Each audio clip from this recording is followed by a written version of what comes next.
희망이네. 네, 그 요한복음 13, 14, 15, 16장 이 소위 말해 예수님의 그 다락방에서 했던 강해, 그래서 다락방 강화라고 하고요. 한국교회에서 다락방이라는 단어는 좀 이렇게 부정적으로 다락방 선교회가 다락방을 가져가가지고 약간 좀 이렇게 전통, 소위 말해 이제 뭐 전통 교단이랄까 좀 부정적으로 신천지가 원래 신천지라는 단어는 되게 좋은 거거든요. 새로운 땅, 새로운 세상. 신천지라고 쓰면 안 되니까 또 가져간 것처럼. 다락방도 되게 좋은 단어인데, 다락방에서 12명, 11명 제자들에게 집중적으로 했던 말씀이에요. 우리가 믿는 기독교는 왜 기독교예요? 예수님 믿어요? 네. 믿어요? 경기자님은 믿어요? 저는 믿는다고 참 생각했었는데 하나님이 믿게 해주시는 것 같아요. 그러니까 흔히 고백하는 그 예수를 뭘로 믿냐? 그리스도. 무엇으로 믿냐? 우리가 믿는 이 종교를 이제 기독교라고 하잖아요. 그 기독교가 원래 한자로 기독인데 원래는 이제 그리스의 그리스도스의 그 한자어 음역이 기독이에요. 그래서 그 한자를 그대로 번역해가지고 기독에다 교만 붙여 기독교예요. 원래는 기독교보다는 그리스도교가 더 정확한 번역이고요. 그리스도교인데 이 그리스도교는 원래 어디서 나왔어요? 카톨릭. 카톨릭에서 나왔어요? 하늘에서 떨어졌나? 예수님이 1세기경 예수님 당대에 예수님의 종교가 뭐였을까요? 예수님은 뭐 믿고 있었어요? 나 다 들었는데. 몰라. 우리는 예수님을 믿잖아요. 네. 예수님은 뭐 믿고 있었을까? 자기 자신. 그러면 안 돼. 기독교인이라면서 예수님은 뭐 믿고 있었어요? 얼빠. 난 기억이 안 나. 난 배운 적이 없어요. 나 처음 듣는 내용이었어. 아니 그 기독교가 예수를 믿는 종교인데 예수가 뭘 믿고 있는지를 모르면 그거 뭘 믿는 거야 그래. 1세기경의 역사를 이렇게 보면은요. 역사는 직선이니까 인간의 역사는 예수님 1세기경에 오셨죠. 1세기 예수님 오셨죠. 예수님은 혈통적으로는 어디 족속이에요? 혈통으로는 유대인이라는 거야. 유대교. 유대인이 믿었던 종교를 유대교라. 지금도 이스라엘, 팔레스타인 지역이 이스라엘 믿는 종교가 유대교예요. 정치적으로는 로마, 헬레니즘, 문화적으로는 헬레니즘. 이건 그리스 헬레니즘이죠. 이런 시대 안에서 그 이스라엘이라는 조그만 나라에서 유대인으로 태어났죠. 예수님 단계의 종교는 유대교. 유대교랑 기독교는 같아요? 틀려요. 기독교, 그리스도교예요. 유대교랑 기독교는 다르죠? 예수님 당대의 유대인들은 기독교인이 아니라 유대교였어요. 유대교는 그럼 무슨 종교냐? 구약으로 가면 모세부터 하나님이 경전이라는 걸 주죠? 모세오경, 토라라는 경전을 주고, 이 모세 전에는 경전 받기 전에 노아가 있고, 아브람, 이삭, 야곱, 그 다음에 요셉이 있어요. 족장들이고 여기까지 새로운 세계고, 이 아브라함이 믿었던 종교가 소위 말해 여호와의 종교예요. 아브라함의 아버지 직업이 뭐였어요? 데라의 직업이 갈대아우로 지금의 이라크 지역에서 그 우상을 만들었던 분이었어요. 아브라함의 아버지의 직업이. 근데 거기에 고대신은 아빠의 직업을 따라갔었으니까 하나님 만나지 않았으면 그 당시 우상을 만들었던 일을 했겠죠. 아버지에 따라서. 근데 하나님이 나타나셔서 본토 진척 아비의 집을 떠나서 내가 내게 지시할 땅으로 가라. 거기가 이제 가나안 땅이라고 하지. 하나님 오직 팔스타인 땅이에요. 그때 이제 여호와 하나님을 믿은 거예요. 그 여호와 하나님을 믿는 종교, 그 아브라함의 종교라고 흔히 해요. 이걸 소위 말해 구약이라 그러는 거예요. 유대교는 뭐예요? 구약 종교로 쭉 왔는데 유대 구약 종교의 핵심이 성전 제사와 뭐예요? 율법 준수거든요. 성전 제사는 어디서 성전 제사를 드려요? 성전에서. 그럼 반드시 뭐가 필요해요? 제사. 성전과 제사가 제물이 필요하잖아요. 제물은 주위에 있는 것들에 상관이 없는데 성전은 크게 건물을 지은단 말이에요. 성전이 어떻게 됐어요? 파괴됐단 말이에요. 성전이 없으니까 제사 드려 못 드려요. 못 드리죠. 그 성전이 없어지고 유대교, 이 구약의 종교가 급격하게 율법 종교가 돼요. 성전이 파괴돼서 그때부터 나온 종교가 흔히 유대교라고 하는 거예요. 그러니까 정통 신학적으로 볼 때, 구약 종교로 볼 때 유대교는 구약의 여호와의 종교의 이단이에요. 이해됐어요? 유대교는 구약의 여호와의 종교, 아브라함과 이삭과 야곱과 요셉이 믿었던 여호와의 종교, 모세의 종교의 이단이라고. 제가 이단의 뜻을 지금 잘못 알고. 원래 전통에 있었던 이 종교와 다른 방식으로 구부러진 거예요. 그래서 예수님이 유대인으로 유대교로 태어났는데 무슨 일을 하셨어요? 예수님이 평생 하신 사역이 뭐예요? 다 원래 있던 종교를 유대교를 부신 거예요. 이 성전을 뭐하라고 했어요? 헐라. 그러니까 예수님이 당대 유대교도들, 유대 정통 신학자들한테 핍박을 받았던 이유는 그 특별히 나쁜 짓을 해서가 아니라 자신들이 갖고 있었던 이게 종교 틀을 그 예수가 공격했기 때문이에요. 제가 우리를 공격하니까 쟤를 죽인 거예요. 예수님을 죽였으면 끝나잖아. 근데 어떤 일이 생겼어요? 예수가 죽어서 부활했어요. 부활해서 상관이 없어요. 왜냐면 그냥 제자들이 그냥 조작한 거라고 말하면 끝나니까. 실제로 그랬었고. 근데 예수님이 부활하고 이 예수님의 그 12명의 제자 중에 특별하게 핵심 제자가 누구예요? 요한과 야고보와 베드로거든요. 근데 이제 베드로가 처음 이 초대 교회의 수장이 돼서 유대인들이 예수님을 믿어서 돌아온 거예요. 그게 유대 기독교예요. 됐어요? 그 유대 기독교는 어떤 틀이 있었냐면 유대교적 율법 종교와 기독교적인 영적인 틀을 가지고 있었어. 그래서 예수님 믿고 나서 교회에 들어오는데 여기는 이방인이고 여기는 유대인이야. 근데 유대인들은 구약의 율법을 가지고 있었잖아요. 할례도 지켰고. 그러니까 예수님 믿고 나서 할례를 지켜야 되냐 말아야 되냐, 제사를 드려야 되냐 말아야 되냐, 절기를 지켜야 되냐 말아야, 이런 걸 가지고 교회에서 논쟁하는 거예요. 그래서 그 논쟁에 대해서 설명한 책이 갈라디아서나 고린도 전후서예요. 됐죠? 아무튼 그렇게 있다가 이제 이렇게 있다가 예수님의 이 사상을, 예수님의 이 유대교를 공격한 이거를 신학적으로 정리한 사람이 누구예요? 그게 다 바울이에요. 그러니까 예수님은 그 책을 안 썼죠. 신학적인 사상도 없죠. 근데 예수님이 했던 이거를 구약에 있는 역사와 함께 재해석한 사람이 바울이에요. 그 바울은 유대인인데 반유대교적 사역을 하는 거예요. 그래서 바울 평생의 대적들은 누구야? 유대인들. 네가 유대인으로 태어나서 유대인들을 공격하고 있는 나쁜 놈, 호로 자식.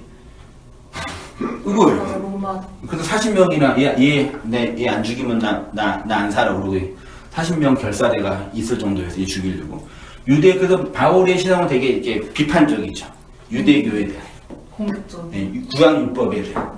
그리고 바울의 사상과 함께 마지막으로 이제 기독교, 예수님의 이 사상을 정리한 사도가 말하자면 누구예요? 요한이. 그래서 기독교는 예수에서 시작해가지고 베드로와 바울과 요한이 완성한, 그래서 이게 사도 시대가 끝나는, 그다음부터 이제 2세기부터 속사도 시대라고. 사도 이후, 그래서 우리가 뭐 폴리갑 들어봤어요? 뭐 이레니우스. 그래서 교회 이후의 시대가 된 거예요. 그리고 이렇게 있다가 313년 콘스탄틴 대제가 기독교를 공인하면서 카톨릭화 된 거예요. 다시 유대교적 분위기로 돌아가는 거죠. 그러니까 이런 사회의 틀 속에서 기독교는 예수님이 이 땅에 오셔서 무슨 일을 하셨냐를 되게 중요하게 여기는 종교예요. 그리스도교. 오늘날 기독교는 그리스도교가 아니라 자기교지. 예수님의 사상에 대해서 안 믿어요. 그래서 그럼 예수님이 어떤 일을 하셨는가 제일 중요하죠. 예수님이 하신 일을 기록한 책이 무슨 책이에요? 성경? 그게 복음서. 복음서. 4개의 복음서. 마태복음, 마가복음, 누가복음, 요한복음이죠. 성경 읽어봤죠? 네. 마태, 마가, 누가를 공관복음이라고 그래요. 공관. 이거는 같은 관점에서 보는 거 비슷하죠. 요한은 한 30년 후에 쓴 거예요. 좀 달라요. 여기에서 예수님의 사역을 제자들이 어록으로 기록한 게 첫 번째가 산상순. 좀 공부했었죠. 네. 이건 대중들을 향해서 말씀을 전파한 거예요. 대중들을 향해서. 그 다음에 비유. 예수님의 모든 가르침은 다 비유예요. 상징. 너희는 세상의 빛이다. 소금이다. 복음을 개 돼지한테 던지지 말라. 이렇게 비유한 거예요. 마지막으로 예수님의 설교가 다락방이에요. 요한복음 13장부터 16장까지. 그거를 지난달 쭉 했던 거 이렇게. 그래서 최소한 기독교가 뭔지를 알려면은 최소한 이 3가지 예수님의 어록에 대한 설명을 이해해야 된다. 이 산상수훈에서 너희는 세상의 빛이다, 소금이다, 심령이 가난한 자는 복이 있다, 남에게 대접을 받고자 하는 남을 대접, 이런 표현이 무슨 의미인지, 그리고 비유의 설교, 그것도 한 45강 했어요. 이건 80강 했고, 그것도 한 40강 되겠지? 그럼 몇 강이에요? 120강, 160강. 몇 년 걸려요? 5, 3년. 일주일에 한 편씩 공부하는, 한 시간 강의를 한 편씩 공부하면 3년은 들어야 기독교에 입문하는 거예요.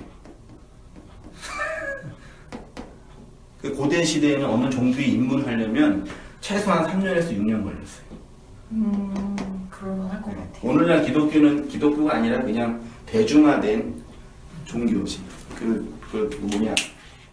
니체가 오늘날 기독교는 그 플라톤주의의 대중화라고 표현을 하는 이유가 그래서 그런 거예요. 대중적으로는 크게 번성했는데 내가 기독교인이라고 고백하는데 그 기독교가 뭔지를 모르는 거야. 이분이 해서 한 말이 그냥 간디처럼 슈바이처처럼 착한 일 하세요, 좋은 일 하세요, 예쁜 사람 되세요, 그렇게만 이해하는 거야. 그냥 눈에 보이는 사실적.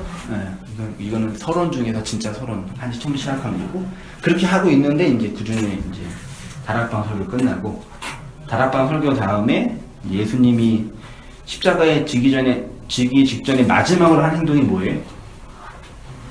십자가에서 죽기 직전에 마지막으로 한 행동. 뭐였어요, 제자가? 중요한 일이 남았어. 인생 속에. 정말 절대절명 일이 있어. 뭐 하겠어요? 그 겟세마네 기도. 겟세마네 기도를 요한이 들어서 기록한 게 요한복음 17장에 있는 예수님의 기도예요. 그러니까 예수님이 교회를 향해서 그 간절한 마음으로 기도한 내용들인 거죠. 그래서 찬찬히 읽으면서 그 내용들의 의미를 하나하나 마음이 잘 새겨봤으면 좋겠고, 그 기도하는 중에 1절과 2절을 공부했었고 3절 이하에 있는 내용을 공부하려고 그러는데 3절부터 6절까지 우리 이상 성경 읽어주시겠어요, 본문님? 여기요? 네, 성경 본문. 영생은 곧 유일하신 참 하나님과 그가 보내신 자 예수 그리스도를 아는 것이니이다. 아버지께서 내게 하라고 주신 일을 내가 이루어 아버지를 이 세상에서 영화롭게 하였사오니 아버지여 창세 전에 내가 아버지와 함께 가졌던 영화로움으로써 지금도 아버지와 함께 나를 영화롭게 하옵소서. 세상 중에서 내게 주신 사람들에게 내가 아버지의 이름을 나타내었다이다. 그들은 아버지의 것이었는데 내게 주었으며 그들은 아버지의 말씀을 지켜나이다. 네, 그래서 여기 참으로 참 하나님으로 오신 예수를 보세요. 영생은 하나님을 아는 것이고, 하나님은 어떤 대상으로 아는 것이냐면 참 하나님으로 오신 예수 그리스도로 아는 것이 영생이래요.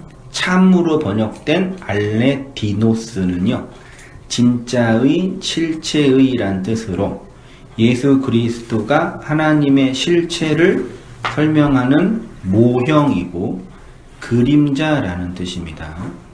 그래서 예수 그리스도를 믿어서 하나님을 아는 그리스도인들은 하나님이라는 분을 이름으로만 아는 유명론자가 아니라 인격적 실체로 아는 실제론자입니다.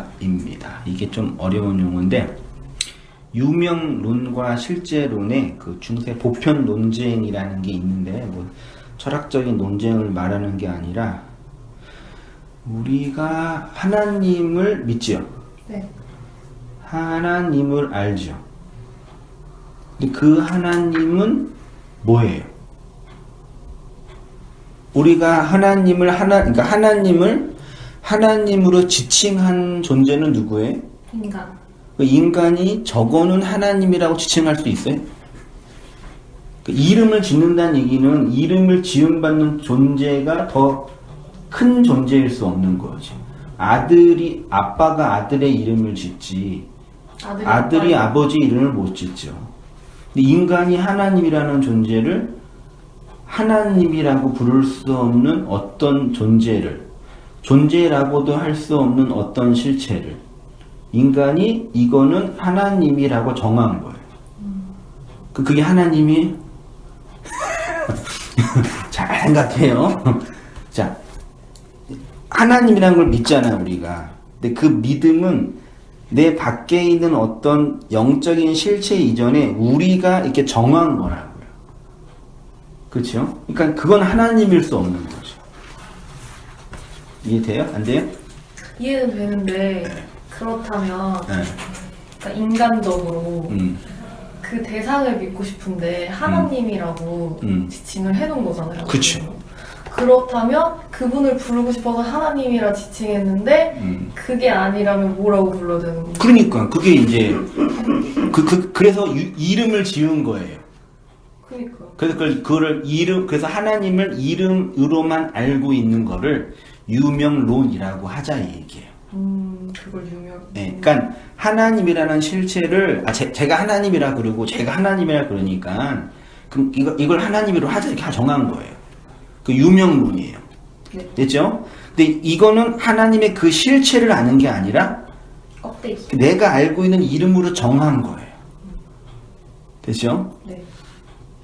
그러니까 모든 종교, 모든 그 명목상의 그리스도인들은 하나님을 이름으로만 아는 거예요. 실체는 뭐예요? 네. 근데 실제로는 뭐냐면 내가 인격적인 실체라 그랬잖아요. 그러니까 하나님이라는 분을 우리가 알지도 못하고 체험하지도 못하는데 그분을 내용으로 설명한 실제가 있어. 그게 누구라고요? 예수. 그치. 그래서 예수를 통해서 인격적 실체와 역사적 사실과 내적인 경험으로서의 예수를 통해서 설명된 그 하나님을 아는 게 하나님을 아는 거예요. 유대교도 여호와의 종교예요. 하나님을 믿어요. 모든 종교가 다 하나님이 우리나라도 뭐 하늘님이잖아. 중국에서는 뭐라 그러죠? 재상이라 그러나? 그 하늘 어떤 존재는 다 믿어. 근데 그 하늘 존재가 어떤 실체로 왔는데 그게 예수 그리스도라는 얘기예요. 그 참된 종교는 예수 그리스도를 통해 하나님을 믿는 거예요. 예수 그리스도는 하나님의 모형이고 그림자예요. 그래서 그 예수를 믿으면 그 예수의 그림자와 모형이 삭제돼 하나님을 믿는 거지. 그래서 우리가 믿는 종교를 기독교, 그리스도, 하나님교라고 안 하고 요즘 하나님교 하도 날뛰고 있어가지고. 아 그래요? 전능하신 하나님교, 하나님 어머니교, 별의별 게 다 있어. 하나님교라고 안 하고 그리스도교라고 하는 거예요. 그리스도를 믿는다는 얘기는 단지 내가 뭐 예수님을 나의 구주로 믿습니다 이런 어떤 지적인 동의나 내면적 신념이 아니라 그 하나님의 실체에 대한 그리스도적인 경험. 그 경험이 우리 인생이 분발될 때 우리가 어떤 경험을 하냐면 어떤 경험을 한다고 흔히 말해요? 그거를 교리적으로나 경험적으로 예수님 있잖아. 영적 체험. 영적 체험 그걸 좀 더 깊이 말하면 쉽게 말하면 그걸 회심이라고 해요. 회심. 돌이킴이라고도 하죠. 아 돌이킴. 이 회심의 경험이라고도 표현을 해요. 삶의 방향이 이렇게 완전 바뀌는 거죠.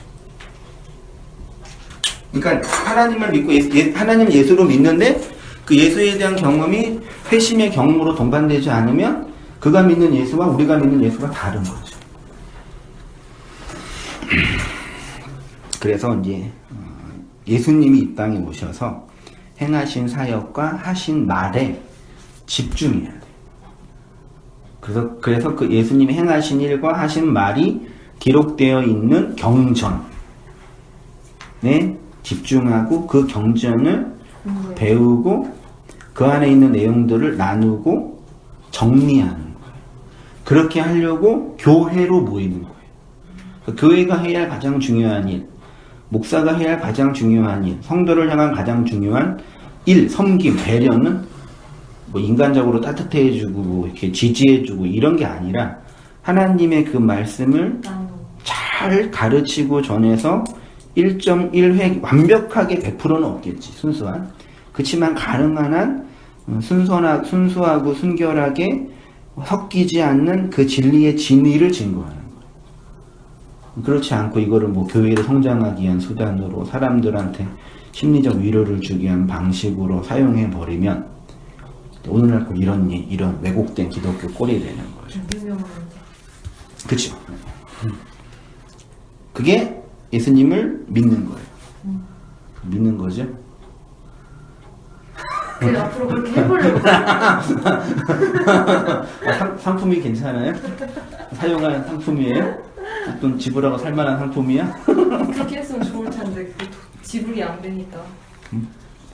이제 좀 믿어보려고 이제. 제가 회심을 했어요 이번에. 아 그래. 네. 그래요. 돌이켜서 이 자리에 온 거예요. 네. 깨달음이 하나 있었어요. 그래서 그렇게 하나님의 실제를 내용으로 담고 있는 것에 대해서 예수님이 그들은 아버지의 말씀을 6절 다시 보세요. 세상 중에서 내게 주신 사람들에게 내가 아버지의 이름을 나타내었대요. 예수님이 내게 주신 자들은 선택한 하나님의 백성이겠죠. 교회 우리예요. 우리에게 아버지의 이름을 나타내었대. 이름은 말씀이니까. 말씀이 나타냈대요. 그 다음에 그들은 아버지의 것이었는데 내게 주셨으며 그들은 아버지의 말씀을 뭐 했대요? 지키옵나이다. 그러면 하나님을 믿고 하나님을 예수 그리스도를 믿는 사람은 아버지의 말씀을 뭐 한대요? 지킨대요. 그럼 아버지의 말씀을 지켜요? 안 지켜요? 그래요? 요즘에는 지키려는 생각도 안 하는 것 같아요. 그 율법에 대해서. 이사님 말씀을 잘 지키세요? 저요? 저도 잘 안 지킨 것 같아요.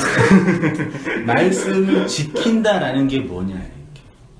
말씀을 나누고 말씀을 공부하고 공부하면 지키는 거? 그거 볼게요. 네. 예수 그리스도로 계시하신 하나님 한번 이건 경리점에 읽어주세요. 네. 우리가 하나님이라고 지칭하기 이전부터 하나님은 실제로 존재하셨습니다. 하나님이 친히 당신 자신을 스스로 있는 자라고 정의하셨기 때문입니다. 스스로 존재하시는 분이 자신을 예수 그리스도로 계시해 주신 것입니다. 우리는 참 하나님을 오직 예수 그리스도를 통해서만 알 수 있습니다. 그래서 예수 그리스도의 존재와 사역에 집중하여 그리스도를 통해서 하나님을 믿고 알아가는 그리스도인이 되는 것입니다. 네, 영생이란 결국 그리스도 안에 있는 하나님의 신적인 생명이고 단순히 시간적으로 오래 사는 것을 의미하는 것이 아닙니다. 존재론적으로 해석되어지고 의미가 주어지는 차원이라 할 수 있습니다. 교회는 이렇게 예수 그리스도를 통해서 하나님의 실제를 아는 자들이고 이것은 교회로 선택되고 부름받은 자들 안에 있는 아주 특별한 유전자. 유전자는 능동적인 거예요? 수동적인 거예요? 수동적. 이것처럼 수동적인 게 없죠. 운명론자예요? 운명론 믿어요? 그러면 운명론의 반대가 뭐지? 어떤 부분이요? 나도 잘 생각해. 운명이라는 건 우리의 존재가 이미 결정되어 있다는 얘기죠. 네. 근데 유전자는 운명론적인 게 강하죠. 그렇죠. 실제로 나도 뭐 40살 넘게 인생 살고 있는데 살다 보면 느끼는 거지만 내가 이 땅에서 하고 있는 거의 모든 것들은 나의 노력과 여타 행위보다 부모에게 물려받은 유전자적인 정보에 의해서 결정되는 게 많다 생각이 들어요. 경험적으로. 실제로 그럴 거예요. 지금 게놈이나 인간 게놈 프로젝트가 다 완성이 유전 정보가 완성 다 됐어요. 그래서 유전자만 보면은 이 유전자가 나중에 자라서 몇 살 때 암 걸리고 몇 살 때 병 걸릴지 다 나온대. 그래서 미리 유전 정보를 전환하는 거야. 그 시기에 병이 걸리지 않게요? 네. 이게 가능하대 지금 과학적으로. 근데 아직 법적으로나 그 도덕적으로 문제가 있어가지고 못한대요. 그럼 몇 살까지 살 수 있대요? 다 있어요 유전 정보가. 그래요? 게놈 프로젝트가 돼 있어서 유전 정보 다 나와 서열에 나와가지고. 그럼 지금의 그 연령 그 이분이 그 지금 수명보다 훨씬 더 높아지겠네요? 그걸 전환하거나 어떻게 계속 하면은 영생 불사도 가능하다고 이제 과학자들 보는 거지. 정말 가능할지 모르겠지만 그러니까 뭘 말하고 싶냐면 우리가 노력하고 애쓰고 힘써서 도달할 수 있는 어떤 영역은 있는데 지극히 제한적이라는 얘기죠. 맞나요? 제한적인 거에 대해서는 어느 정도 동의해요. 그렇죠. 그러니까 인간의 의지와 노력이 필요 없다 그건 아니에요. 네네. 그렇지만 내가 아무리 축구 열심히 해도 박지성은 안 될 거야. 그건 잘 모르겠네. 그러니까 아무리 축구를 사랑하고 좋아한다고 해도 네. 박지성처럼 못할 거 아니에요. 이해 안 돼요? 아니 지금 제 나이에 내가 목사님이 내가 저 지금은 좀 아니 어렸을 때부터 했어도 안 됐을 거야. 그건 모르죠. 안 돼. EPL이나 메이저리그나 세계 탑클래스 스포츠 운동선수들은 기본적으로 운동에 대한 천재성이 있어요. 그 천재성이 있는 사람들이 얼마나 더 노력하냐에 따라 결정되는 거예요.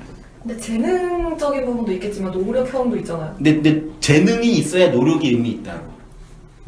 그건 저도 동의합니다. 재능이 없는데 아무리 노력하는 필요 없다고.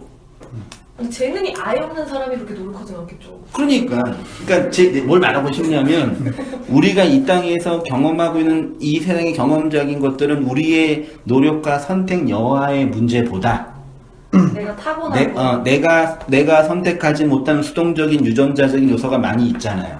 네. 그러니 우리 인생에 대한 도덕적인 책임과 혹은 그 정제감과 혹은 자책감을 가지고 살면 돼요, 안 돼요? 안 되죠. 이해됐죠? 네. 그러니까 사람들은 자책감과 죄책감에 빠져 있는 이유는 이 모든 판 속에서 내가 잘못했기 때문에 그런다고만 생각해요.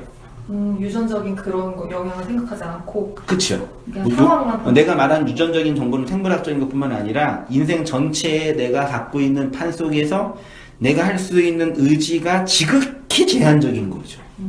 세상의 이치 속에서. 네. 근데 사람들은 이걸 모르고 자기가 잘하고 못하고 하기 때문에 이렇게 됐다라고요. 죄책감의 반대가 뭐죠? 죄책, 자만. 그쵸. 그러니까 성공하면 자만하고 실패하면 죄책감에 빠져. 이 두 개 같은 거예요. 자기가 잘나가지고 성공한 자. 맞아. 부모가 물려준, 시대가 물려준 유전 정보는 생각 안 하고. 이해되나요? 네. 근데 이거는 이제 그 내면적 도덕적으로 하나님과의 관계 안에서 생각해 보면 우리가 이 땅에서 역사 속에 주어진 우리의 인생의 판이 이렇게 있는데 이렇게 된 거는 내가 노력을 못하고 노력을 많이 해서 된 부분도 없지는 않겠지만 그 99%는 이 세상에 나의 능력과 상관없는 거대한 힘에 의해서 결정된 거다. 맞나요? 네. 훨씬 더 자유롭지 않을까 그러면? 저는 운명론을 믿나 봐요, 그럼. 근데 이제 운명론은 이제 왜곡된 방식이거든요. 내가 아직 운명론을 주장하는 게 아니라 우리가 역사 안에서 인간의 의지를 가지고 행할 수 있고 표출할 수 있는 것들이 없는 건 아니지만 네. 제한돼 있다. 그쵸. 하나님의 주권과 섭리와 역사의 어떤 수레바퀴 안에 끌려가는 존재다. 교회에서도 그렇게 억압을 많이 시키는 것 같아요. 그게 종교적 억압인 거죠. 그럼 목사님의 말씀에 따르면 교회 내에서는 원래 그런 억압에서 더 자유롭도록 그 말씀을 같이 나누고 전하는 건데 지금 교회들은 그거를 그렇게 하지 못하고 더 억압을 하는 거네요. 세상과 똑같이. 그렇죠. 세상 결국 똑같아요. 똑같은 하나는 종교 분야, 하나는 뭐 정치 경제 분야 이런 분야 각 분야별로 다른 거지 정신은 똑같아. 그래서 예수님이 오셔가지고 유대교를 공격한 거죠. 왜냐면 당시 유대교도들이 당시 유대인들을 종교적으로 억압하고 있었으니까. 하나님이 메시아를 보내주면은 이 로마의 압제에서 구원받을 수 있을 거야. 억압이라는 게 꼭 부정적인 기업만 아니에요. 네. 긍정적인 것도 억압이에요. 열심히 노력하면 성공할 수 있어. 이것도 억압이에요. 사실. 아무튼 그런 어떤 의미에서 우리가 알고 싶어서 알게 된 것만도 아니고 알기 싫은데 억지로 알아가는 것만도 아닙니다. 생명이 생명력을 따라 움직이는 것처럼 성도 안에 있는 하나님의 유전자가 우리를 그 생명으로 인도하고 이끄십니다. 그것이 지식이라는 수단으로 주어지는 것이기에 영생은 하나님과 예수를 아는 거죠. 이 세상의 보편 원리를 볼 때는 성경을 배우고 하나님을 아는 게 아무런 도움이 안 돼. 네. 근데 사회적으로든 인간적으로든 내면적으로든 물질적으로든 도움이 안 돼. 내면적으로 도움 받는 느낌인 거죠? 나중에 후회할 거야. 진짜 알면. 네. 나중에. 그러니까 이거죠. 밖에서 볼 때 그 실체를 알았으면 들어오지 않는 거죠. 그랬을 것 같아요. 일체됐죠? 네. 전자 그 실체를 알면은 내가 선택할 수 있었으면 들어오지 않는 거지. 그러니까 내 선택과 상관이 없는 영역이라는 얘기죠. 맞아요. 어떤 거대한 힘에 의해서 끌려가는 거죠. 그렇죠? 네. 근데 그 유전 정보 안에 하나님의 언약 백성 안에는 하나님의 말씀의 씨가 있다는 얘기죠. 그게 하나님을 아는 지식으로 우리 역사 속에서 설명된다 말하고 싶은 거고, 그런데 창세기의 원 역사를 보면 하나님은 이미 인간에게 어떤 지식을 주셨어요. 선악을 아는 지식. 창세기 2장 9절. 한번 경기장 읽어주세요. 여호와 하나님이 그 땅에서 보기에 아름답고 먹기에 좋은 나무가 나게 하시니 동산 가운데에는 생명나무와 선악을 알게 하는 나무도 있더라. 동산 가운데 무슨 나무가 있어요? 생명나무와 선악을 알게 하는 나무. 나무 두 개가 있네요. 됐죠? 이전에 말씀드렸듯이 동산 가운데 있는 나무는 생명나무와 선악을 알게 하는 나무입니다. 두 개의 나무인데 히브리어 원문으로 보면 단수로 되어 있습니다. 그러니까 생명나무와 선악을 알게 하는 나무는 두 개가 아니라 하나이죠. 이렇게 해석하면 어떨까? 제안을 하면 생명나무가 선악을 알게 하는 나무로 있더라. 그럴듯하나요? 어쨌든 하나의 원문에는요. 근데 이것도 맞아요. 보세요. 다시 말해 생명을 무엇으로 주시냐면 선악을 알게 하는 나무로 주신다는 거죠. 선악을 알게 하는 나무를 먹은 아담과 하와에게 어떤 변화가 일어났냐면 눈이 밝아져 하나님과 같이 되었다. 창세기 3장 5절. 이거는 한번 이상님이 읽어주세요.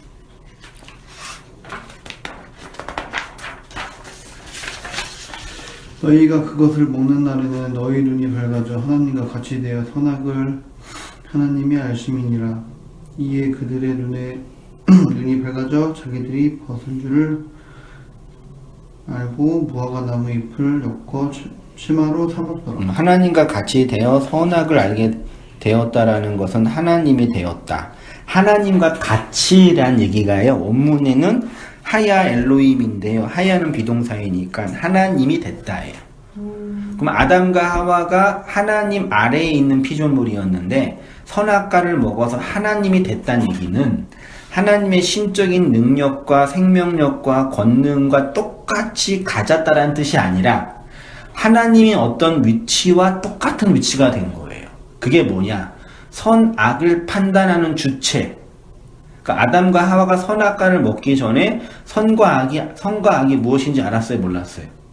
몰랐어요. 동물은 선과 악이 뭔지 알아요? 몰라요? 몰라요. 모르죠. 그 동물은 예수님이 필요 없어. 요즘 어떤 분은 동물도 예수님 필요하다 하는 분도 있긴 있지만 필요 없어요. 인간만 선악을 알기 때문에 예수님이 필요해요. 근데 선악의 주체에서 선악의 주체로 있는 그것이 하나님의 자리에 올라간 거예요. 됐죠? 창세기 3장 22절. 여호와 하나님이 이르시되 보라 이 사람이 선악을 아는 일에 우리 중 하나같이 되어 그가 그의 손을 들어 생명나무의 열매도 따먹고 영생할까 하노라. 선악과를 먹어 선과 악을 알게 된 인간은 하나님이 되었고요. 그래서 하나님이 걱정하신 것이 생명나무 열매를 먹고 영생하는 겁니다. 계시록에 가면 생명나무는 예수 그리스도입니다. 하나님의 생명은 예수 그리스도를 통해서 교회에게 주어집니다. 그런데 그 생명은 인간이 자신의 손을 뻗어서 쟁취하여 먹을 수 있는 것이 아닙니다. 인간이 자신의 손을 뻗어서 먹을 수 있는 나무는 선악나무이지 생명나무가 아닙니다. 생명은 하나님이 인간에게 주시는 겁니다. 그래서 하나님은 인간 스스로 먹지 못하도록 생명나무의 길을 막으셨습니다. 왜요? 못 먹게 하려고요?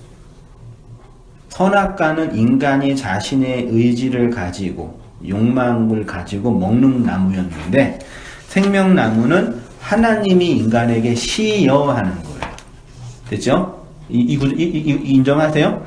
그런데 이제 아담과 하와가 선악을 알게 돼서 생명나무를 먹으려고 하니까 하나님이 생명나무의 길을 그룹들과 두루도는 불칼로 막으시고 에덴 동산을 쫓아낸 거죠. 에덴 동산에서. 됐죠? 창세기 3장 24절. 이같이 하나님이 사람들을 쫓아내시고 에덴 동산 동쪽의 그룹들과 두루도는 불칼을 두어 생명나무 길을 지키게 하시니라. 그러면 여러 가지 질문이 있는데 가능성 있는 질문. 선악과를 만드신 분은 누구예요? 하나님. 하나님이 아담과 하와 선악나무, 선악과를 먹을지 아셨어요? 모르셨어요? 아셨을 것 같아요. 아셨지? 네, 아셨어요. 모르셨으면 하나님도 아니지. 먹으면 안 되는 쥐는 먹었다. 어떡하지? 큰일 났다. 그랬으면 하나님도 아니죠. 그쵸. 만드신 분도 하나님이시고 먹을지 아신 분도 하나님이세요. 그러면 왜 만든 거예요? 먹으라고. 선악을 알아요. 그렇죠. 먹어서 선악을 알아서 뭐 하라고? 죽으라고. 그래야지 뭐가 보여요? 생명나무가. 근데 그 생명은 누가 주셔요? 예수님. 하나님이 주시요. 그래서 에덴 동산 동쪽에서 고대 시대부터 지금까지 신령한 곳, 깨끗한 곳, 의미 있는 곳은 동서남북에서 어디예요? 동쪽이에요. 그 좋은 사람은 어디서 와요? 동쪽에서 와요. 에덴 동산에서 쫓아냈죠. 네. 동쪽이죠. 그래서 여기서 쫓아내가지고 구원은 뭐냐면 서쪽에서 동으로 가는 거예요.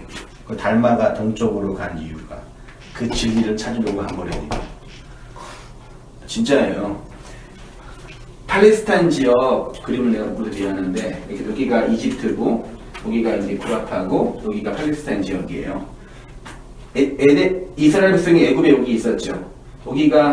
여기가 동쪽이고 여기가 서쪽이고 여기가 동서잖아요. 네. 맞죠? 네. 근데 여기에서 일로 가면 되는데 이렇게 돌아가요. 이 가나안 땅을 동쪽으로 들어간다니까. 아, 들어갈 때도 동쪽으로. 네, 동쪽으로 가요. 그리고 이게 성막과 성전이 있죠. 성막 지성소가 이렇게 있고 성소가 있고 문이 있죠. 문이 어디 있어요? 동쪽에 있어요. 그러니까 하나님의 백성이 여기에서 희생되어서 하나님이 있는 임재로 들어가는 거. 이게 구원이라고. 근데 상대적으로. 그러니까 에덴 동산 쫓아내신 이유는 하나님이 아담과 하와 인류에게 쫓아내서 다시 들어가게 하시는 방식으로 구원을 설명하시는 거예요.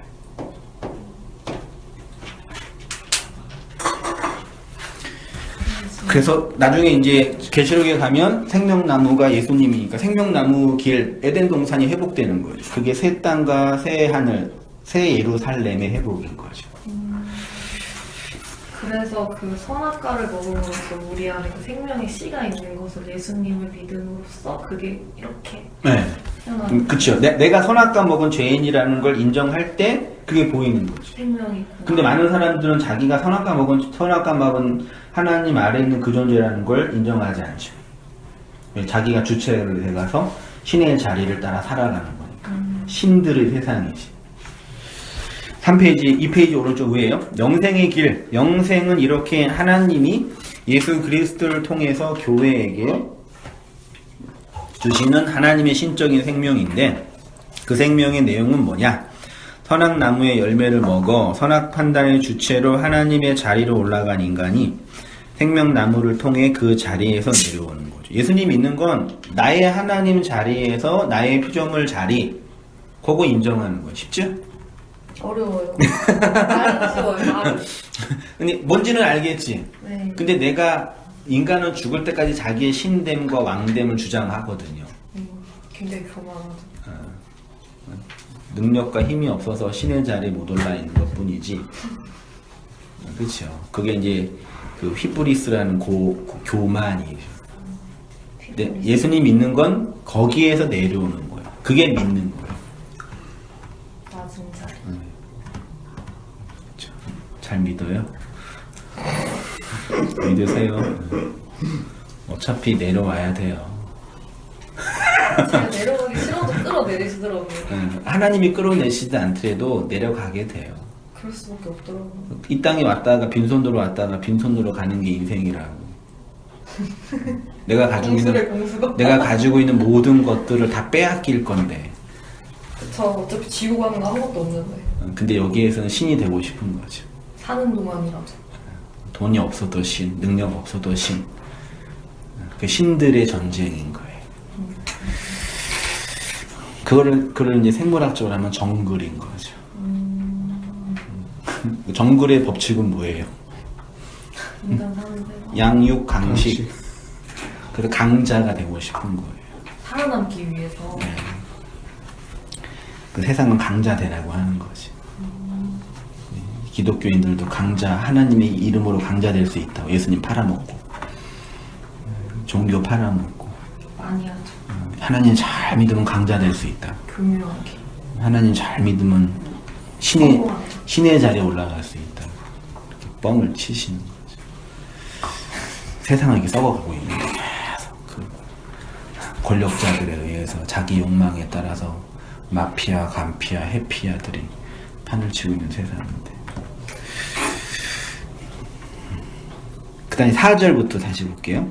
아버지께서 내게 하라고 주신 일을 내가 이루어 아버지를 이 세상에서 영화롭게 하였사오니 아버지와 창세전에 내가 아버지와 함께 가졌던 영화로서 지금도 아버지와 함께 나를 영화롭게 하옵소서. 세상 중에서 내게 주신 사람들에게 내가 아버지의 이름을 나타내었나이다. 그들은 아버지의 것이었는데 내게 주셨으며 그들은 아버지의 말씀을 지키었나이다. 지키다, 말씀을 지키다가 뭔지를 해석하려고 그래요. 예수님이 이렇게 하나님이 하라고 하신 일에 순종하셔서 아버지의 이름을 영화롭게 하셨고요. 예수님이 행하신 아버지의 일은 궁극적으로 창세전에 택하신 하나님의 백성을 아버지께로 이끄시는 거고요. 예수님을 통해서 아버지께로 이끄심을 받은 자들의 특징은 아버지의 말씀을 지키는 거다. 아까 제가 다 말씀을 지키냐고 물어볼 때 못 지킨다고 그랬는데, 지키다가 헬라어로 테레오예요. 테레오. 요거를 성구사전을 보니까 테레오가 5083번인데 보전하다, 지키다예요. 보존하는 거 뭐예요? 보호하는 거죠. 킵이라는 영어의 뜻이 뭐예요? 보관. 담는 거죠.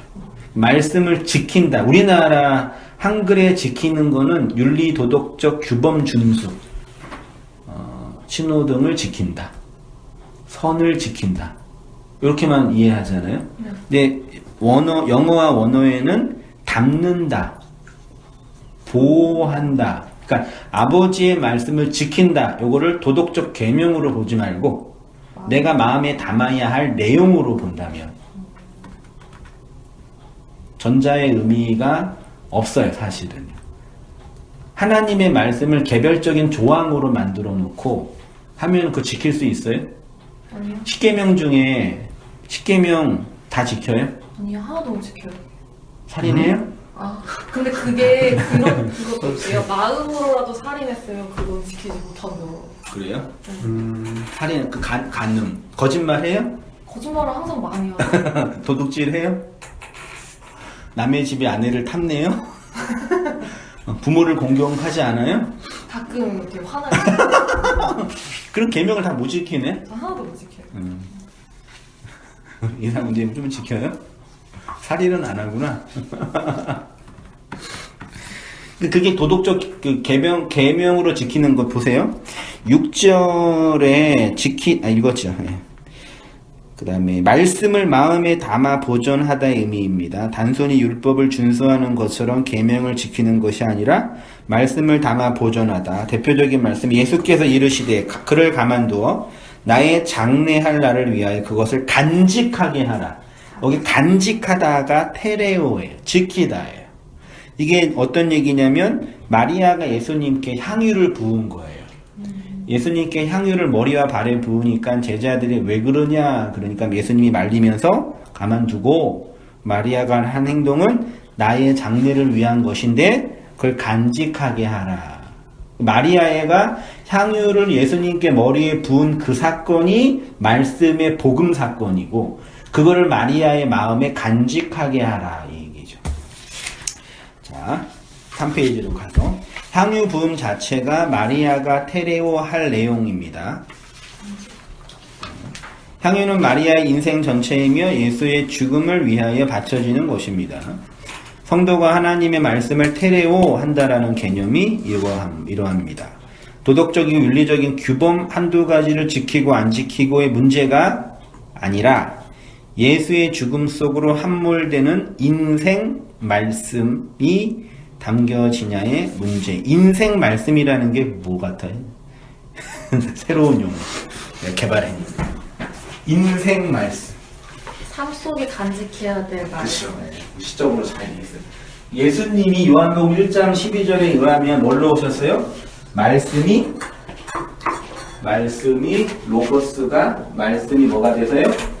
육체가 됐잖아요. 누가요? 예수님은 말씀이었는데 육체로 온. 그래서 말씀 육체로 오신 거예요. 말씀. 그렇죠. 우리는 뭘로 태어났어요? 육체로 태어났죠. 육체가 뭘 받아요? 말씀을 받죠. 그래서 육체 말씀인 거죠. 육체가 뭐예요? 인생이니까. 그래서 인생 말씀. 예수님은 말씀 인생. 제가 이렇게 용어만 쓴 거예요. 그러니까 성도란 뭐냐? 하나님이 말씀이라는 내용으로 우리에게 오셨다. 그래서 육체가 인생이 그 말씀을 받아서 말씀을 담은 인생으로 산다. 그럼 그 말씀의 내용은 뭐냐? 마리아가 예수님께 자신의 인생 전부 향유를 깨트려서 드렸잖아요. 네. 그 인생이 말씀에게 차압당하는 거죠. 그래서 그것들을 마음으로 담는 거죠. 그러니까 하나님의 말씀, 예수를 마음으로 담는다는 얘기는 예수님 믿어요 그게 아니라 예수님 내 인생 전체를 차압하는 신랑이라는 걸 자각하고 인생 전체가 그분에게 차압당할 때 나타나는 그 반응인 거죠. 그걸 그림은 향유 옥합을 드린 사건을 표현하는 거죠. 어렵네요. 불가능하죠. 인간이 노력하고 애써서 할 수 있는 영역이 아닌 거예요. 그래서 선택된 자들에게만 주어지는 말씀이라고 표현합니다. 선택이라는 얘기는 선택 받았냐 안 받았냐의 문제가 아니라 주체가 나한테 없다 그 뜻이에요. 주도권이 나한테 없고 주체성이 나한테 없고 하나님에게 있고 우리는 수동적인 존재다. 그 요한복음 14장 15절 봐요. 너희가 나를 사랑하면 나는 예수님이죠? 네. 너희는 제자들이니까 성도들이죠? 성도가 예수님을 사랑하면 뭐 한대요? 계명을 지킨대요. 계명을 지키면 사랑한대요. 사랑하면 사랑을 받는데요. 그리고 나타난대요. 예수께서 대답하여 이르시되 사람이 나를 사랑하면 내 말을 지킨대요. 요한 1서 2장 3절 보세요. 우리가 그의 계명을 지키면 이거 다 테레오예요. 우리가 그를 지키면 안 돼요. 아노라 하고 그의 계명을 지키지 않으면 뭐 한대요? 거짓말이 뭐예요? 진실을 거짓으로 바꿔서. 거짓말. 세상에 거짓말이 어디 있어? 나는 지금 거짓말을 하고 있어. 이거 진실의 거짓말이에요. 모르겠어요. 내가 지금 거짓말을 하고 있는지 제발 믿어주세요. 너는 진짜 거짓말을 하고 있다니까요. 이게 진실이라니까요. 사기꾼. 그건 사기꾼. 거짓말은 진리가 없는 거. 아, 비진리. 그걸 거짓말이라고 해요. 거짓말하면 형제를 죽이는 거예요. 그 살인이라고 하죠. 5장 3절 하나님을 사랑하는 것은 이거 우리가 그의 계명을 지키는 것이라. 자, 지키는 건 아는 거, 사랑하는 것. 계명을 테레오하는 것은 계명을 주신 하나님을 아는 것이고, 안다고 하면서 계명을 테레오하지 않는 거는 거짓말하는 거고요. 왜 거짓말하냐? 그 속에 진리가 없기 때문에, 하나님의 말씀의 내용, 시가 없기 때문에. 더욱이 계명을 테레오하는 것은 하나님을 사랑한다. 자, 보세요. 우리가 하나님의 말씀을 규범으로 지키는 것은 어려운 것입니다. 아니, 불가능합니다. 열심히 지키다가도 하나를 못 지켜도 하나님은 율법을 다 못 지켰다고 해요. 계명은 곱하기 0이에요. 100번 하다가 99번까지 어떻게 하든 어떻게 이를 박박 긁면서 어떻게 하다가 마지막 하나 어겼으면 다 어긴 거예요. 그럼 누가 지키겠어요? 됐죠? 더더군다나 규범적으로 다 지키다가 하더라도 동기와 태도가 불순해. 그걸 못 지키는 거예요. 그러니까 예수님은 그들은 아버지의 말씀을 지키었나이다라고 말씀하신 것은 그들이 규범적 규칙으로 아버지의 말씀을 지킨 것이 아니라 마음에 담는 거다. 지금 앞에서 그 규범으로 지키는 거랑 동기와 태도로 지키는 거는 복음과 상관이 없이 칸트가 말하는 도덕률이에요. 도덕적으로 살아라. 너의 계명, 너의 마음의 계명이 보편 타당하게 하라. 이게 칸트의 칸트, 그냥 이세 도덕 교과서예요. 복음이 아니에요. 그게 아니라 하나님의 말씀을 마음에 담는 거. 어떻게 마음에 담냐? 하나님이 말씀으로 나타났기 때문에. 6절 보세요. 세상 중에서 내게 주신 사람에게 내가 아버지의 이름을 나타내었나. 예수님이 하신 일은 아버지의 이름은 말씀이에요. 아버지의 말씀을 나타냈대요. 누구에게? 세상에. 우리에게, 성도에게 보였대요. 말씀을. 보였어요? 좀 보여주신 거. 보였어요? 네. 보였어요? 보였대요. 그러니까 그 말씀을 지키는 거래요. 자, 보세요. 예수님이 교회에게 행하신 일은 아버지의 이름을 나타내신 것입니다. 나타내다가 파네로오. 계시하다, 보여주다, 나타내다. 파네로오는 파이노라는 동사에서 왔는데, 파이노는 빛나다, 비치다, 나타나다. 어떻게 빛나요? 반짝반짝. 맞지? 빛의 내용이 뭐예요? 진리. 되게 중요한 원리예요. 빛의 내용. 세상에 빛이 있어요? 태양빛. 어떤 발광체가 있고 이게 빛나잖아요. 이게 빛이라 그럴게요. 빛의 내용이 뭐예요?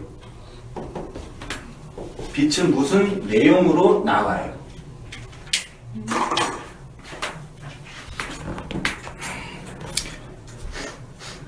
되게 쉬운 건데 저게 어두움이에요. 빛의 내용은 뭐라고요? 어두움. 어두움이에요. 그러니까 어두움이 없으면 빛도 없는 거죠. 어두움이 있어야 빛이 있는 거죠. 그렇죠? 문재인 대통령님이 이렇게 80% 이상의 고공행진을 지지율을 받는 이유는 누구 때문이에요? 전 대통령. 최순실 님께서 국정을 농단하셔가지고 어두움이 짙었기 때문에 빛이 밝은 거예요. 최순실이 없었으면 문재인 대통령 못했을 거예요. 이해돼요? 왜요? 이거 들으면 안 돼요? 지금 뭐 자유로운 세상에 상관없지. 그쵸, 근데 맞죠?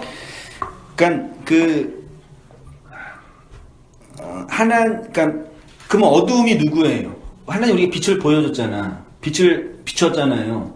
그럼 빛의 내용인 우리 인생인 어두움을 통해서 빛을 보여주는 거예요. 어두움은 나. 그렇죠. 나의 어두움을 통해서 빛을 보여준다고. 자, 볼게요.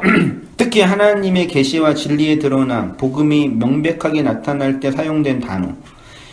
그러니까 그 사람이 빛을 받았다는 얘기는 반대로 뭘 인식한다는 얘기예요? 내가 어두움이라는 게 확인된 거예요, 빛으로. 근데 빛이 비쳤는데 자기가 어둠인지를 몰라. 그래서 그 어둠이 빛을 죽이는 거예요. 예수님이 오셨는데 그 빛으로 오셨잖아요. 그 예수님을 볼 때, 아, 내가 어둠이구나를 아는 게 예수님을 빛으로 자각하는 거잖아요. 근데 내가 어둠이라는 거를 용납할 수가 없는 거라. 그 예수를 어떻게 해요? 죽이는 거예요. 자, 우리 안에서 이렇게 하나님의 말씀이 나타나야, 빛으로 나타나야 계명을 지킬 수 있다. 자, 여기에 교회로 부름받은 성도의 가장 중요한 것이 있는데, 교회는 하나님의 말씀이 나타나 그 말씀을 지키는 자들입니다. 그래서 예수님은 날 때부터 맹인된 사람에게 대하여 질문하는 자들을 향해서 요렇게 답하셨어요. 예수께서 대답하시되 이 사람이나 그의 부모의 죄로 인한 것이 아니라 그에게서 하나님의 하시는 일을 나타내고자. 이게 어떤 문맥인지 아세요 혹시? 맹인된 사람이 있었어요. 날 때부터. 그럼 맹인이라는 비현실적 장애적인 상황을 정상인이 볼 때 얘가 왜 맹인으로 태어났냐라고 할 때 고대 시대든 지금이든 이거는 죄에 대한 결과라고 본 거예요. 그래, 업보. 그래서 얘가 맹인으로 태어난 건 누구의 죄 때문입니까? 그 부모의 죄. 부모의 죄입니까? 자신의 죄입니까? 오늘도 마찬가지죠? 그쵸, 요즘에 좀. 다, 이게 인간의, 그럼 맹인으로 태어난 이유는 예수님이 누구의 죄 때문이 아니라 그에게서 하나님이 하시는 일을 뭐 한다고요? 나타내고자. 그러면 하나님이 하시는 일 있죠? 하나님이 지금도 일하시죠? 네. 믿으십니까? 네. 어떻게 일하세요? 나타내세요. 뭘 나타내세요? 하나님 되심을. 그 구체적으로. 하나님이 일한다는 얘기는 세상에 악이 없고 세상에 뭐 천재지변이 일어나지 않고 가끔 그런 얘기 하잖아요. 막 끔찍한 일을 당할 때 하나님 어디 계신 거야? 그쵸. 세월호 애들이 죽어갈 때 하나님 살아계신 거 맞아? 그러잖아요. 하나님은 슬픈 얘기지만 누군가 죽을 때 그 사람들을 통해서 그 사람들을 살려내시는 게 하나님의 일이 아니에요. 맞나요? 전쟁이 일어나지 않게 지켜주시는 게 하나님의 일이 아니라고. 맞나? 그 본질이 그게 중요한 게 아닌 거죠. 그러니까 하나님의 일이란 인간이 생각하는 이런 일들이 아니에요. 그 아까 경희자매가 좀 이렇게 좋은 힌트를 표현해서 하나님의 일은 나타나는 거잖아요. 하나님이 뭘로 나타나? 말씀. 그치. 그 말씀으로 어디에 나타나?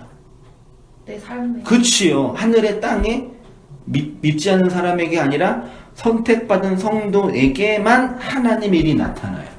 그래서 그 선택에서 제외된 불신자들은 나타나는 그 하나님의 일을 봐요, 못 봐요?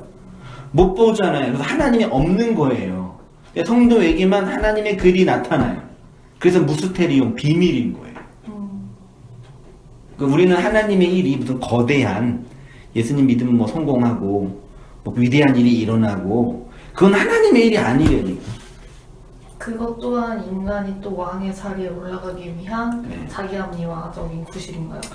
꼭 그렇다고만 하기에는 좀 미안하지만 그런 부분이 좀 있겠죠. 굳이 편만할 필요는 없지만 그분이 열심히 한 거지. 그렇게 우리 밖에서 일어나는 하나님의 일들이 아니라 지금 나에게 말씀만. 그래서 그 말씀을 받은 사람만 그 말씀이 뭔지 알아요. 이 놀라운 이 비밀이라니까. 숨겨져. 네. 그 비밀을 아는 자들에게만 그 내용이 전달되는 거예요. 그게 하나님이, 지금 하나님이 일하고 계시네요? 네. 하나님의 백성들에게 그 말씀을 건네주고 있으니까요. 우리 인생 속에서, 삶 속에서, 또 누군가의 삶 속에서. 하나님 살아계신 거 맞네요? 네. 말씀을 나타내게 하심. 이거 경점 읽어주세요. 하나님이 우리를 통해서 우리 안에서 행하시는 일이 무엇이겠습니까? 맹인된 자로 태어난 우리를 진리의 말씀으로 비추어서 하나님을 볼 수 있게 하시는 것이 하나님이 행하시는 일이고 나타내시는 일입니다. 그 말은 선과 악의 나무의 열매를 먹고 선악의 주체로 하나님같이 된 사람이 그 하나님의 자리, 다시 말해서 선악 판단의 주체의 자리에서 내려와 하나님의 생명을 말씀으로 받은 자가 되는 것이 하나님이 하시는 일이고 그 일은 우리 마음과 인생 전 역사 속에서 나타나고 드러나게 되는 것입니다. 네. 그러면 하나님의 일을 아는 사람과 하나님의 일을 모르는 사람의 차이가 뭐냐? 경험적으로. 그런데 여전히 우리는 누구의 일을 나타내고자 하냐면 자꾸 우리의 일을 나타내고자 합니다. 여기서 말하는 우리의 일이란 우리가 인간적 열심으로 어떤 일을 하는 차원이 아닙니다. 하나님의 일이란 우리 안에서 말씀으로 나타나는 것인데 성도에겐 이렇게 나타나는 하나님의 일이 있는데 성도가 어디 아래 있기 때문에요? 하나님의 권위 아래. 하나님의 권위는 말씀의 권위 아래 있어요. 기독교인이 되었다라는 것은 어디 아래 있는 거예요? 하나님의 권위 아래. 권위 아래 있는 건 말씀 아래 있는 거예요. 하나님의 권위는 말씀으로 주어지니까. 그래서 주일날 창세기 선지자 말씀 강의하고 있는데 선지자들이 하나님께 받은 말씀 가지고 유대인들에게 다가가서 그 말씀을 전하면 당대 유대인들 그 선지자의 말을 들으면서 선지자를 좋게 봤어요? 나쁘게 봤어요? 나쁘게 봤어요. 나쁘게 봐서 심지어 때리고 패고 심지어 살해까지 했단 말이에요. 그 말씀을 주신 분은 하나님이고 선지자는 하나님께 순종해서 그 말씀을 담고 간 거예요. 그럼 하나님이라면 이 말씀을 가지고 가면은 얘네들이 예레미야나 이사야를 죽일 거를 알았어요? 몰랐어요? 알았어요. 아셨으면 보내면 돼요? 안 돼요? 안 된다고 하고 싶은데. 그러면 그 말씀을 가지고 보낸 이유는 뭐 하라는 얘기예요? 죽으라고. 말씀 전하라고. 결국 죽을 줄 알았잖아요. 네. 내 고민이 그거야. 아니 그 말씀을 가지고 대중들한테 가면 대중들이 살해할 텐데 아는 하나님이 군대를 보내든지 뒤에 보디가드 몇 명 세우든지 그리고 말씀 보냈으면 안 죽었을 텐데. 안 죽었잖아요. 근데 왜 선지자 혼자 말씀만 보냈을까? 그걸 통해서 나타내시려고. 뭘 나타내? 빛을. 그러니까 말씀을 들을 때 하나님의 권위가 힘이 세요? 인간의 권위가 힘이 세요? 하나님의 권위. 진짜요? 아니, 네. 총칼 들고 하나님을 믿을래 안 믿을래? 그러면 믿을까요 안 믿을까요 사람들이? 믿죠. 무서워서. 믿죠. 네. 그건 하나님의 권위예요 인간의 권위? 인간의 권위인데 왜 하나님의 권위라고 말하고 싶지? 총칼 들고 네. 안 믿으면 죽어. 예를 들어 내가 예수님 안 믿으면 저주받는다고 빨리 믿으라고 그러면 쫄아서 믿을 수 있잖아요. 다 그렇게 믿잖아 사람들이. 안 믿으면 지옥 가면 죽어. 믿어. 무섭죠. 그럼 지옥 가는 게 무서워서 믿잖아요. 그럼 하나님의 권위 인간의 권위? 인간의 권위잖아요. 하나님의 권위가 어디 있어요 세상에. 개뿔이나 무슨 하나님의 권위야. 하나님의 권위가 제일 세면 제일 성공한 사람이 누구여야 돼요? 하나님 믿는 사람. 나지요. 아니야? 맞아. 내가 기도해서 내가 축복받고 목사님, 네. 숫자 6개 맞춰가지고 맨날 로또 맞추고 하나님의 권위가 있으면 그거 없거든? 이해 좀 돼요? 네. 선지자들한테 인간의 권위를 하나도 안 줬다니까. 그런데요. 오직 말씀의 권위만 줬어. 그러네요. 왜? 그걸 통해서 나타내시려는 게 있었을 텐데. 말씀을 전하는 선지자보다 말씀을 듣는 당대 회중들이 더 중요했기 때문에. 총칼 두고 믿어 안 믿어 하면 믿는단 말이야. 그거 하나님 믿는 게 아니잖아. 그쵸. 그냥 불복한 거죠. 그렇죠. 근데 하나님은 진짜 인격적인 승복과 하나님의 그 생명을 담는 자들을 택하는 거예요. 그러려면 인간의 권위는 하나도 없는 하나님의 말씀의 권위만 전해야 돼. 그 말씀을 듣고 진짜 믿는 사람이 진짜 믿는 거예요. 오늘날 교회 목사들이 자꾸, 물론 이게 뽀대가 안 나니까 좀 그렇지만, 자꾸 자기가 무슨 그 인간의 권위를 만들려고 그러는 거, 자꾸 뭐라도 이렇게. 맞아요. 그러니까 신적인 그런. 예. 그 진짜 하나님의 권위는 그런 게 아니거든요. 맞아, 그게 훨씬 좋아.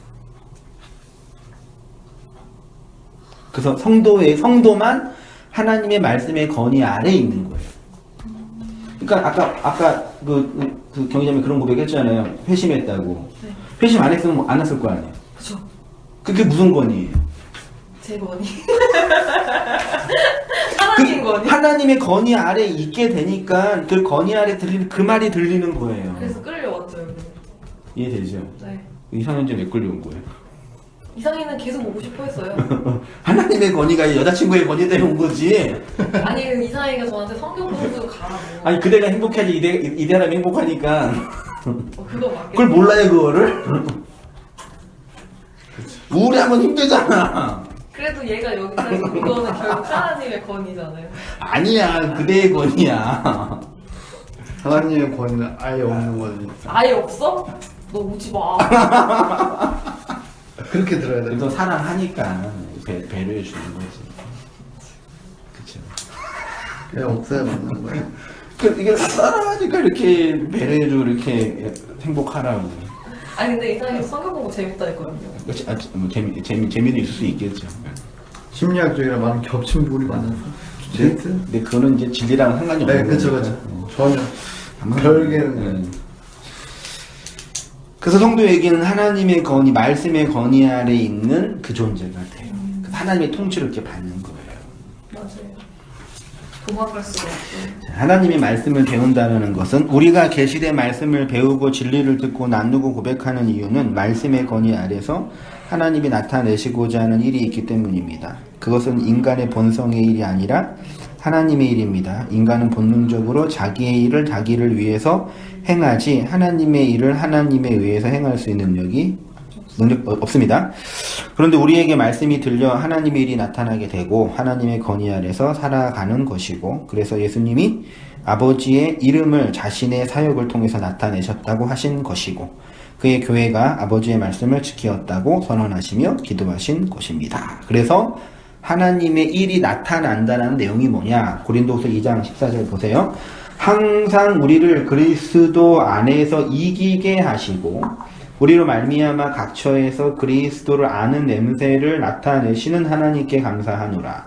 우리는 구원받는 자들에게나 망하는 자들에게나 하나님 앞에서 그리스도의 향기니 이 사람에게는 사망으로부터 사망에 이르는 냄새요 저 사람에게는 생명으로부터 생명에 이르는 냄새라. 누가 이 일을 감당하리요? 우리는 수많은 사람들처럼 하나님의 말씀을 혼잡하게 하지 아니하고 순전한 마음으로 하나님께 받은 것 같이 하나님 앞에서와 그리스도 안에서 말하노라. 14절 다시 보세요. 항상 우리를 그리스도 안에서 이기게 하시고, 누가 이겨요? 그리스도 안에서 내가 우리를, 이게 물론 이게 한글로 보면 하나님이 우리를 그리스도 안에서 이기게 하시고죠. 네. 이기는 건 누가 이기는 거예요? 하나님이 이겨요? 내가 이겨요? 내가요. 내가 이기는 거죠. 하나님이 이기게 하신다는 얘기잖아요. 네. 됐죠? 근데 이거를 헬라어 원문으로 보니까 각주 10번에 이기게가 드리암뷰래요. 이게 개선행진을 하다. 개선행진 뭔지 알죠? 외국에 나가서 적군과 싸워서 이겨가지고 본국에 와가지고 와 이렇게 행진할 때 하나님이 우리를 개선 행진을 하게 하다. 됐죠? 근데 이게 문법적으로 보니까 동사형 분사, 현재 능동 역격, 남성 단수. 히브리어랑 라틴어랑 그리스어는요, 동사 안에 주어가 있어요. 그래서 나는 간다, 너는 간다, 우리는 간다. 다 동사의 격이 변해요. 그 라틴 헬라어는요. 근데 이게 이게 남성용이고 단수형이에요. 그 주어가 단순한 얘기네. 그치요? 남성이고. 근데 우리는 단수의 복수예요. 복수. 그러면 우리의 주어가 될 수 없는 거예요, 문법적으로. 그러면 여기에 주어는 단수 남성이어야 돼. 그럼 누구겠어요? 예수님. 그치? 하나님이 우리를 이긴다. 누가 이겨요? 하나님이 우리를. 다른 여기 원문을 보면 하나님의 은혜가 카리스라는 단어가 있어요. 하나님의 은혜가 우리를 이긴다. 우리가 이기는 게 아니라 하나님이 우리를 이긴다. 뭐가 맞아요? 우리가 이기는 게 맞아. 우리는 누구랑 싸워 그러면? 하나님. 그럼 하나님과 우리랑 싸우면 누가 이겨요? 하나님. 그러니까 우리가 이긴다는 얘기는 이 세상에서 막 승리하는 그리스도인, 능력을 발휘하는 그리스도인이 네. 아니라 네. 하나님이 우리를 이기는 거예요. 네. 하나님의 은혜가 우리를 이겨요. 네. 이해 좀 되시나요? 약간 돼요. 되게 중요해요. 네. 이게 오늘날 이 기독교가 왜 이렇게 많이 왜곡되어 있냐면 이걸 이게 세계사적으로나 철학적으로 보면 기독교의 뿌리가 아브라함이었죠. 네. 아브라함은 팔레스타인 지역 가나안 땅에 있었던 그 문명을 구가했어요. 그걸 이제 문명사적으로 헤브라임이라 그래요. 히브라임. 히브리 문명. 히브리 문명. 히브리인들은 동양이에요, 서양이에요? 양인지 알고 있는데 동양, 오리엔탈이에요. 동양 문명, 히브리 문명이에요. 예수님 당대에 철학적으로는 전 세계를 지배했던 철학사조는 그리스 헬레니즘이에요. 들어봤죠? 네. 그리스 헬레니즘, 플라톤, 아리스토텔레스 철학자들 있잖아요. 예수님의 기독교의 신학적 기반은 히브리 문명이에요. 근데 그 시대 전체적인 그 문명의 큰 거대한 문명사적인 힘은 그리스 헬렌, 아수르, 바벨론, 페르시아, 로마, 이거 다 나라만 바뀌었지 문명은 다 그리스 헬레니즘이야. 희한해. 거대한 문명이 그 지역을 지배했어요. 그럼 기독교가 딱 됐는데 얘네 히브리 문명이 그리스 헬레니즘 문명을 이겼을까요? 그리스 헬레니즘 문명이 히브리 문명을 이겼을까요? 누가 이겼어요? 히브리. 문명이 그리스 헬레니즘을 이겼어요? 현대 영미권과 구라파 쪽의 철학적, 문명사적 사상은 히브리 문명이야, 그리스 문명이? 히브리. 이 세 세계를 움직이는 거대한 문명은 히브리 문명이 그리스 헬레니즘 문명이에요. 그리스예요? 뭐예요? 저도 잘 모르겠어요. 아니 당연히 몰라. 이걸 그리스 헬레니즘 문명이 2세대 문명이지. 이 시대는 플라톤과 아리스토텔레스가 지배하고 있는 거지 예수가 지배해요? 아니에요. 아니죠. 그러니까 제가 뭘 말하고 싶냐면 고대의 1세기경의 거대한 문명사적 그리스 헬레니즘의 문명이 조금만 종교였던 히브리 문명을 먹은 거예요.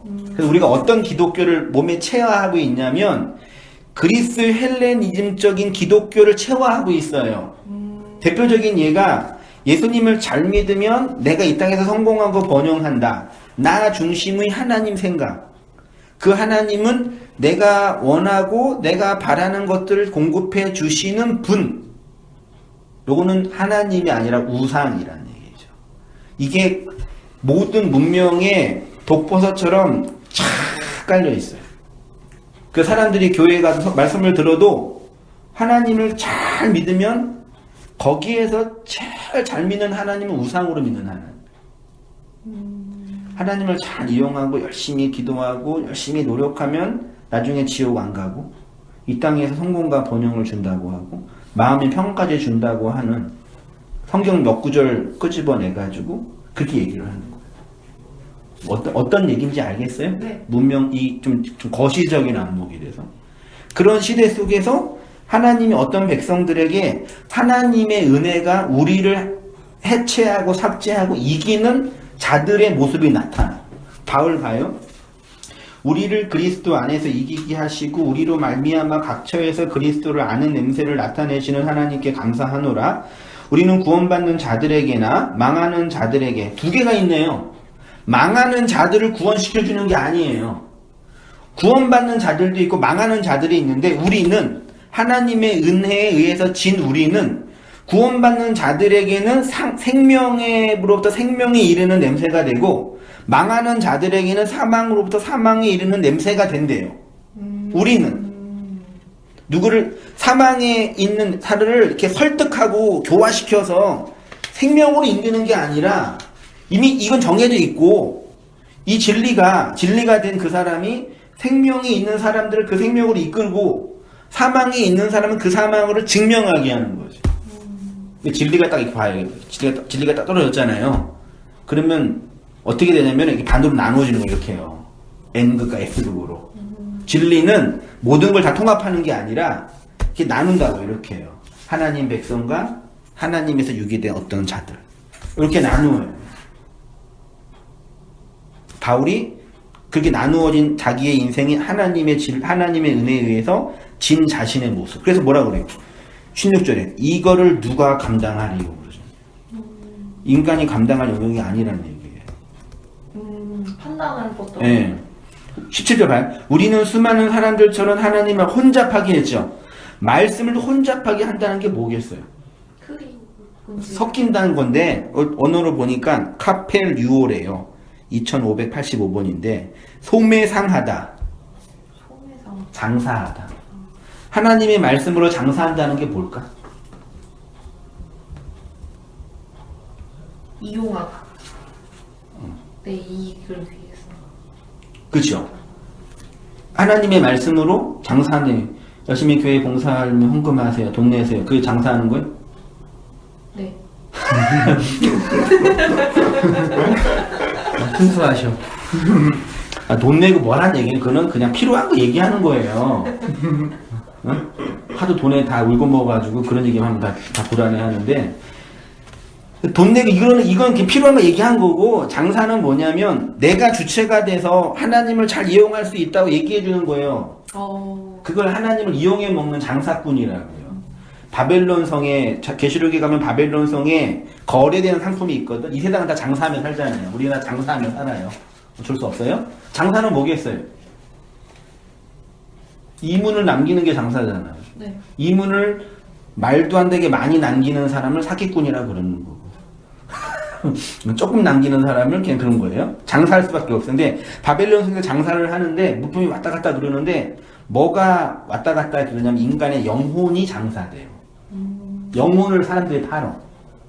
인신매매가 아니라 하나님을 통해서 사람들을 이용해 먹는 거. 자기가 주체가 돼서 다 신의 자리에 올라가 있잖아요. 그 복음은 뭐 하는 거냐면 거기서 내려와. 너 신 아니야. 너 하나님 아래에 있는 피조물이라니까. 선하게 주체가 돼서 하나님처럼 있지 마. 예수 믿고 내려와. 그게 진리잖아. 장사하는 건 뭐냐면 너 신이야. 하나님이라는 존재가 너한테 도움을 줘. 기도하고 헌신하고 노력하면 널 위로해 줄 거야. 그렇게 말씀을 전하는 걸 말씀을 혼잡하게 하다라고 번역을 한 거예요. 좀 충격적이네요. 영혼을 사고 판다. 영혼을 사고 판 인신매매가 아니라 그게 말씀을 그렇게 사는 거예요. 그렇게는 생각 안 해봤네요. 뭐 어떤 이단이네 그게 아니라. 그래서 그렇게 하나님의 말씀에서 끌려가는 성도의 모습 보세요. 고린도후서 4장 10절. 우리가 항상 예수의 죽음을 몸에 짊어지면 예수의 죽음을 짊어진대요. 예수의 생명이 또한 우리 몸에 나타내게 하려 함이라. 우리 살아있는 자가 항상 예수를 위하여 죽음에 넘겨지면 우리의 생명이 또한 우리의 육체에 나타나게 하려 함이라. 고린도후서 2장 14절에서 그리스도 안에서 우리를 이기게 하시고는 우리가 주체가 되어 이긴다는 뜻이 아닙니다. 이기다라가 드리암뷰오라는 단어인데 개선 응진을 하다입니다. 그리고 남성 단수로 되어 있으니까 주어가 우리가 될 수 없습니다. 우리가 이기는 것이 아니라 원문에는 하나님의 은혜가 라는 부분이 있습니다.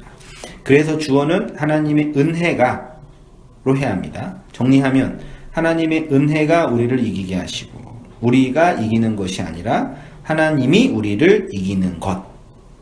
바울이 고린도전서 4장에서 나를 본받으라 할 때 기억나세요? 네. 그거 노예로 끌려가는 성도의 자기 인식. 그게 성도의 삶. 하나님의 말씀 아래서 하나님의 권위 아래에 있는 성도는 이렇게 그의 마음과 인생 역사를 통해 예수의 생명을 나타내게 됩니다. 겟세마네에서 그의 교회를 위하여 기도하신 예수님의 기도는 이렇게 우리의 인생 속에서 하나님의 말씀이 나타나 하나님의 말씀을 지키는 자로, 그 말씀을 마음에 담는 자로 살아가게 됩니다. 인생 말씀이 된다. 하나님의 은혜가 항상 우리를 이기시기 때문에 우리로 말미암아 그리스도를 아는 냄새를 나타내는 거죠. 하나님의 은혜가 우리를 이기신다는 이 복음의 역설을 기억하시면서 말씀을 지키는 자로, 그 말씀을 나타내는 자로 살아가는 성도님 되시길 바랍니다. 네. 한 줄 교감이나 느낌이나 나는 게 있으면, 질문도 있으면 하시고 끝내겠습니다. 오늘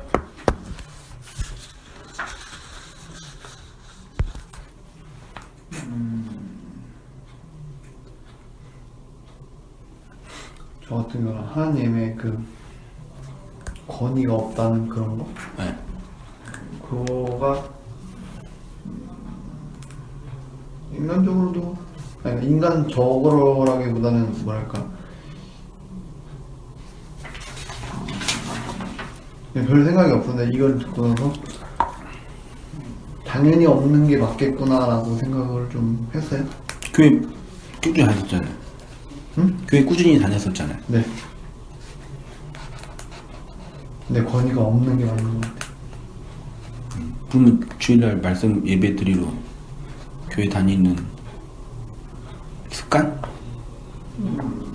그게 아니라 이제 그 말씀의 권위가 있다 없다라고 하는 걸 증명이 안 된 거를 가지고 이건 하나 말씀의 권위다라고 말하는 건